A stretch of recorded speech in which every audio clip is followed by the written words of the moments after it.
السلام علیکم دوستانو دې ویډیو کې مونږ وایو انګلیسي لنډې جملې روزمره کارېدونکې جملې د کم لغات سره ټولې جملې تړل شوي دي د هغې څخه شروع شوي دي کم پکې کار شوی دی یعنی راشه یا راتلل لومړی کم هیر دلته راشه کم هیر دلته راشه دویم who is coming څوک راځي who is coming دریم come with me له ما سره راځه come with me له ما سره راځه they are not coming دوی نه راځي یا هغوی نه راځي they are not coming پنځم don't come again بیا مه راځه don't come again بیا مه راځه شپږم can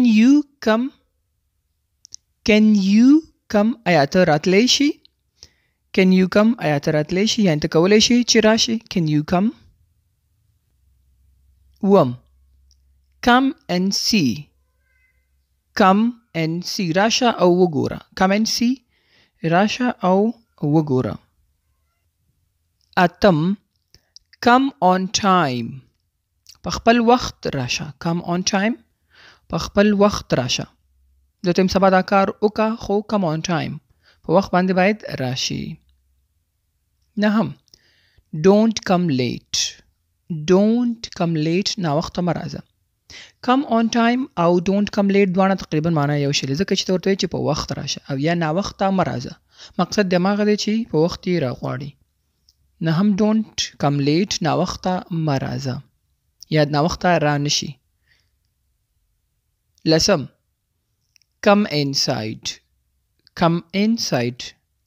څوک د دروازه کې ولاړ ته ورته وایي دننه راشه come inside او پلیز که ورسره ولګي نو لږ ښه طریقې سره come inside پلیز دننه راشئ مهرباني وکړئ come quickly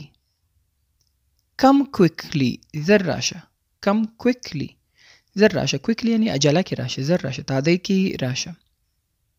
دولسم come closer نږدې راشه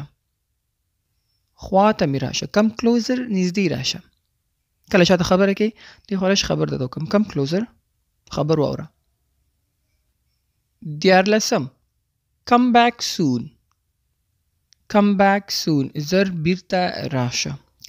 soon زر بیرته راشه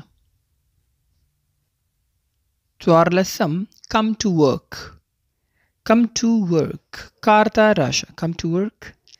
کار ته راشه پنځلسم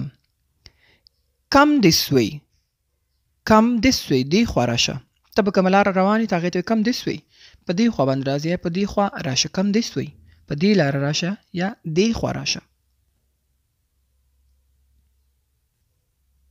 come along now شپاړسم come along now له ما سره راځه come along now کله چې څوک ځان سره بوځي اوس یې ورته ښیي come along now ته ما سره راشه ولسم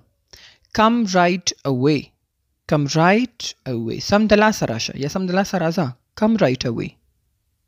په همدې شیبه راځه اتلسم come if you can که کولی شي راشه come if you can که کولی شي راشه